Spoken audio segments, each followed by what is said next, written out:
All right मंडळी, so आज मी पाहिलेला आहे झापूक झुपूक हा मराठी सिनेमा. कसा वाटलाय मला हा सिनेमा जाणून घेऊया आजच्या व्हिडिओमध्ये पटापट. सगळ्यात पहिली गोष्ट तर या सिनेमाचा जेव्हापासून टीजर आणि ट्रेलर आला होता तेव्हापासून आपल्या सगळ्यांना माहिती होतं, की या चित्रपटाचा बऱ्यापैकी हाईप आहे. म्हणजे पी-आर किंवा जी मार्केटिंग करणारी जी टीम आहे त्यांना फारशी काही मेहनत ॲक्चुअली घ्यावीच नाही लागली. कारण बऱ्यापैकी या चित्रपटाचा जो हाईप आहे तो लोकांनीच स्वतः अगदी उचलून धरला होता. तर मला हा चित्रपट कसा वाटलाय त्याच्याबद्दल बोलण्याच्या आधी मला एक स्पेशल असं बोलावसं वाटतं, की मी या ज्या थिएटरमध्ये हा चित्रपट बघायला गेले होते, माझ्या आजूबाजूला साधारण एक 15 ते 18 डोके आलेले होते आणि which was a good thing of course. कारण जी नियमित माझे प्रेक्षक आहेत या चॅनलचे त्यांना माहिती आहे, की आपल्या मराठी सिनेमासृष्टीची सध्या इतकी भयाण अवस्था आहे, की 15 ते 20 जण सुद्धा एका चित्रपटासाठी येणं ही ऑलरेडी खूप मोठी गोष्ट असते. त्याच्याचमुळे दर चित्रपटाला जे की फक्त 4 आणि 5 आणि 10 डोके दिसायचे ते आता कुठेतरी जाऊन थोडेसे वाढताना दिसले, तर ते बघून जरा मला हायसं वाटलं. पण मी एक गोष्ट अशी ऑब्झर्व्ह केली, की हे सगळेजण ना बिग बॉस बघणारे होते. कारण या चित्रपटामध्ये एक हळदीचं गाणं आहे. थोडंसं प्री क्लायमॅक्सच्या आधी. तर तिथे ना त्या गाण्यामध्ये मी स्पॉयलर्स देत नाहीये, डोंट वरी. त्या गाण्यामध्ये कोणाचे तरी बरेच सगळ्या जणांचे कॅमिओज आहेत. तर ते कोणाचे आहेत काय जर का तुम्ही चित्रपट पाहिला असेल तर कमेंट सेक्शनमध्ये मला कळवा. तर त्या सगळ्यांना बघून थोडंसं शिट्ट्या-बिट्ट्या येणं आणि त्यांचे काही स्पेसिफिक डायलॉग्सबद्दलची चर्चा सुरू झाली होती. तर आता एकंदरीत हा चित्रपट मला कसा वाटलाय त्याच्यामध्ये सगळ्यात आधी आता पॉझिटिव्ह ॲस्पेक्ट्सबद्दल चर्चा करूया. त्याच्यानंतर मला काय नाही आवडलं त्याच्याबद्दल पण बोलूया. सगळ्यात आधी मला या चित्रपटाचं काय-काय आवडलं त्याच्याबद्दल बोलूया. पहिली गोष्ट या चित्रपटामध्ये ॲक्चुअली म्युझिक जे आहे म्हणजे संगीत जे आहे, गाणी जी आहेत ती खूपच सुंदर आहेत.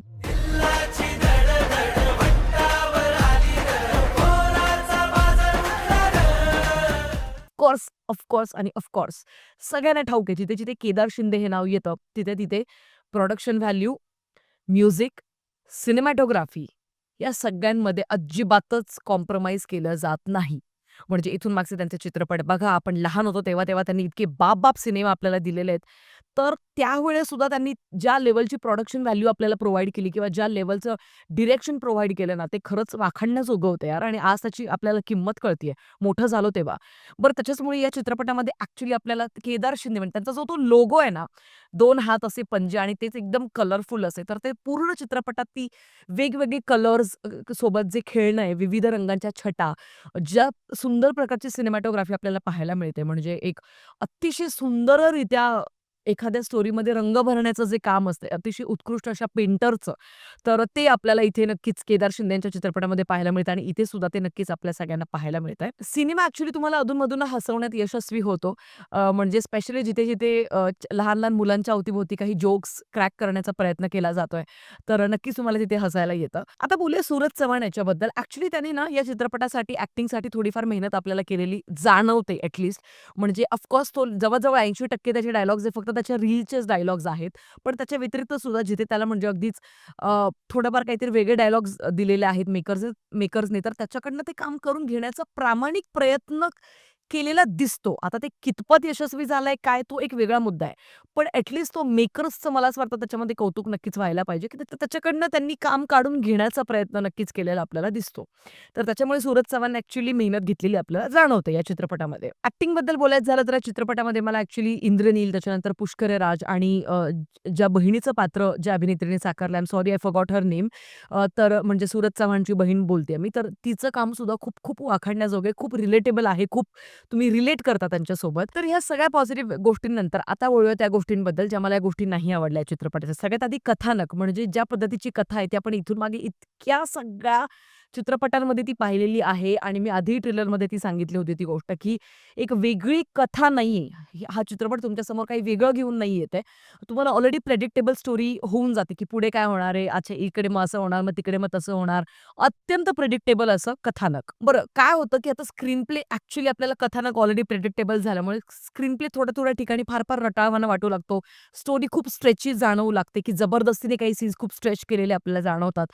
टेक्निकल ॲस्पेक्ट्सबद्दल बोलायचं झालं तर चित्रपटाचं ॲक्चुअली कथानक जे आहे ते सेकंड हाल्फमध्ये खूप असं फ्लॅट चालू लागतं. आणि फार-फार प्रेडिक्टेबल असल्यामुळे फार काही नवीन प्लॉट्समध्ये ट्विस्ट एंड टर्न्स ते तुम्हाला ऑफर नाही करत. टीझरमधला हा एक सीन मी तुम्हाला सांगितला होता ट्रेलरमध्ये आणि टीझरच्या रिव्ह्यूमध्ये सुद्धा, की हा सीन ॲक्चुअली खूप काही वेगळं तुम्हाला नक्कीच ऑफर करणार आहे. पण अरे, अरे, अरे! हा सीन लिटरली असाच फक्त टाकलाय चित्रपटामध्ये. त्या गाण्यामध्ये हा सीन फक्त जस्ट टाकलाय. त्याचा त्या कथानकाशी काहीही संबंध नाही आणि ते बघून खूप हिरमोड झाला. कारण आम्हाला सूरज चव्हाणची ॲक्चुअली एक थोडीशी इमोशनल साइड बघायची होती जास्त, कारण का ती रील्समध्ये आपल्याला नाही पाहायला मिळत कुठे. फक्त त्याचे ते जे माझ्या क्रिंज डायलॉग्स वरचेला असतात करत होतो लय रील्समध्ये, मिस. तेच आपल्याला मला सगळ्या आठवला रील्समध्ये पहिला Instagramवरती किस. पाहायला मग मिळत होते. काय? तर या काय चित्रपटामध्ये करायची? सूरज चव्हाणची आपल्याला एक इमोशनल साइड काय, की त्याने इथून मागे तसं काम नाही केलं ते आपल्याला बघायचं होतं आणि त्याच्यामुळे तो जो एक पर्टिक्युलर सीन होता, तो सीन ॲक्चुअली खूप डेप्थ वाढवणारा ठरू शकला असता. पण तो लिटरली बस असाच टाकला, जशी कोथिंबीर आपण शिंपडतो, अगदी वरचेवर असा तो टाकला. तो त्याच्यासोबत मिसळत सुद्धा नाही त्या गाण्यासोबत तो सीन. या चित्रपटामध्ये जे स्पेशल इफेक्ट्सचं काम केलेलं आहे, म्हणजे घर जाळणं, वस्ती जाळणं, त्या पेंटरचं घर जाळणं, इतके नकली आणि बंडल आहेत ते स्पेशल इफेक्ट्स. म्हणजे इतकी नकली आग दाखवलेली आहे, की आह, असं झालं की यार नाही यार, कम ऑन गाईज, म्हणजे जिओ स्टुडिओज प्रोडक्शन हाऊस आहे तुमच्याकडे, चिक्कार पैसा आहे तुमच्याकडे. तर यार थोडंफार चांगला एखादा आर्टिस्ट हायर केला असता आणि ते थोडंसं रिलेटेबल दाखवू शकले असते. कारण आजकाल YouTubeवरती सुद्धा खूप बाप असे स्पेशल इफेक्ट्स, व्ही-एफ-एक्स, एस-एफ-एक्स या सगळ्या गोष्टींमध्ये काम करणारे आर्टिस्ट अवेलेबल आहेत आणि चिक्कार बाप काम करतायत यार ते. तर तिथे ते तुम्हाला थोडासा नकलीपणा नक्कीच जाणवतो. बरं, अजून एक निगेटिव्ह पॉइंट असा, की जिथे-जिथे नारायणीचे बाबा आणि सावत्रराई यांच्यातले जे कन्व्हर्सेशन्स आहेत ना, ते घरातले ते इतके नकली आणि इतके बंडल आणि इतके मालिकासारखे वाटतात, की असं वाटतं, की आई कुठे काय करते त्याचा नेक्स्ट एपिसोड चालू आहे. एवढं नकली म्हणजे असं होत होतं लिटरली सिनेमा बघताना, जेव्हा-जेव्हा ते दोघे जण चित्रपटात म्हणजे येत होते स्क्रीन्सवरती. आणि सगळ्यात मोठी गोष्ट, या चित्रपटाचं जे क्लायमॅक्स नंतर जे काही दाखवलंय ते अजिबातच पटत नाही तुम्हाला. म्हणजे तो तिथे ओके, आता मी स्पॉइलर्स नाही द्यायचे, त्याच्यामुळे मी याच्याबद्दल फारसं काही बोलणार नाही. तुम्ही चित्रपट बघा, त्याच्यानंतर तुम्ही ते तुमचं ठरवा. बाकी ओव्हरऑल मला जर का तुम्ही फायनल व्हर्डिक्ट विचाराल, तर या चित्रपटामध्ये ॲक्चुअली मला तीच एक गोष्ट परत एकदा मांडायची आहे, की कंटेंट क्रिएटर आणि ॲक्टर याच्यामध्ये फरक आहे. म्हणजे आता एक तुम्हाला मी घडीभर उदाहरण देते. आता जर का ऑलिम्पिक्स आहे, ओके.